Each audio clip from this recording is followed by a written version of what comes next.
ग्रहों को देवता मानने की सनातन परंपरा का वैज्ञानिक आधार क्या? अगेन आपने अभी ग्रहों की बात की, जी उसका वैज्ञानिक आधार है? देखिए बिल्कुल है। कोई भी चीज़ जो आपने अभी भी कहा आस्था के साथ, जब तक विश्वास नहीं जुड़ेगा तो आप उससे कनेक्ट नहीं होंगे। What you seek is seeking you. You you stop liking me, I will stop talking to you. बिना पता चले सारा खेल एनर्जी का है। अब अगर हम धर्म को अगर हम ये नहीं बताते कि भाई ये कृष्ण भगवान ऐसे बांसुरी के साथ हैं या भोले बाबा ऐसे दिखते हैं, जितने हमारे भगवान हैं अलग अलग तरह के, उनकी हमारी एक रूपरेखा है। देखा किसने, जैसे आपने कहा कि हम लोग अनुयायी हैं, किसी ने देखा, हमको उस पर बिलीव है, हमारी आस्था है।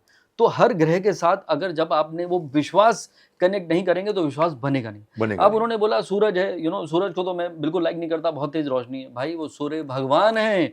तो जब आपने उनको भगवान की कैटेगरी में लाके रख दिया, that is how you will start going down, you will start feeling that energy. आपकी आस्था उसकी तरफ हुई। तो जब जो मैंने कहा what you seek is seeking you, अगर मैं सोचूं कि मैं आपसे ज्यादा होशियार हूं तो I will never be able to learn a single thing out of you. आप मुझसे उम्र में डबल हैं, मतलब एक्सपीरियंस में 100 साल आगे हैं। आप तो भीष्म पितामह हैं। और मैं ज्ञान की बातें अगर करने लगूं बिना आपको सुने तो ये तो टोटली बेवकूफ़ी की बात है। तो यहाँ पे जब आस्था जुड़ेगी तभी आपका विश्वास बढ़ेगा। तो हर, जैसे सूर्य को सूर्य भगवान बोला गया, फिर बोला कि हर ग्रह के साथ एक भगवान जुड़ेगा। अभी बुध ग्रह है, बोले बुध ग्रह जो है वो बुद्धि का मालिक है। बुद्धि सबसे ज़्यादा किसकी, बोले गणपति की। तो गणपति की आराधना करिए तो आपका बुद्ध बलवान होगा। केतु के लिए बोला गया, अब राहु और केतु, ये एक असुर था जो लाइन में बैठ गया था भेष बदल के। जब अमृत मंथन हुआ तो चंद्रमा ने इशारा कर दिया विष्णु भगवान को, देखिए ये तो भेष बदल के बैठा है। उन्होंने काट दिया, तो सर काट दिया, सर बना राहु और बिना सर के रह गया केतु। तो अब क्या करें, अब केतु को स्ट्रांग बनाने के लिए अब कहाँ से भगवान लाएं? तो कौन से ऐसे भगवान हैं जिनका सर ही नहीं है? तो बोले गणपति।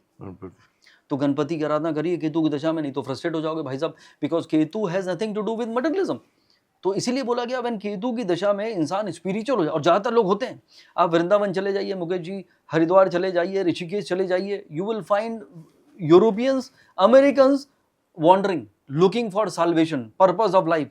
उन सब की केतु की दशा चल रही होती है, बिकॉज वो बीन देयर डन दैट। अब हो गए, अब क्या रखा है, खाली हाथ आए थे खाली हाथ जाएंगे, गीता पढ़ी नहीं, लेकिन उनके मन में वो भाव आने लगता है। शांति कहाँ से मिलेगी, पीस कहाँ से मिलेगी? तो उनकी केतु की दशा है। तो केतु का कोई मटेरियलिज्म से है ही नहीं कनेक्ट। तो ड्यूरिंग, और हम लोग मटेरियलिस्टिक हैं, जब तक हमारी जिम्मेदारी है, चाहे खुद के लिए, परिवार के लिए, समाज के लिए, देश के लिए, हमें कुछ ना कुछ परफॉर्म करना है। तो केतु कहता है कि ड्यूरिंग द दशा ऑफ केतु, अगर आपको फ्रस्ट्रेशन से बचना है तो अध्यात्म का सहारा लीजिए।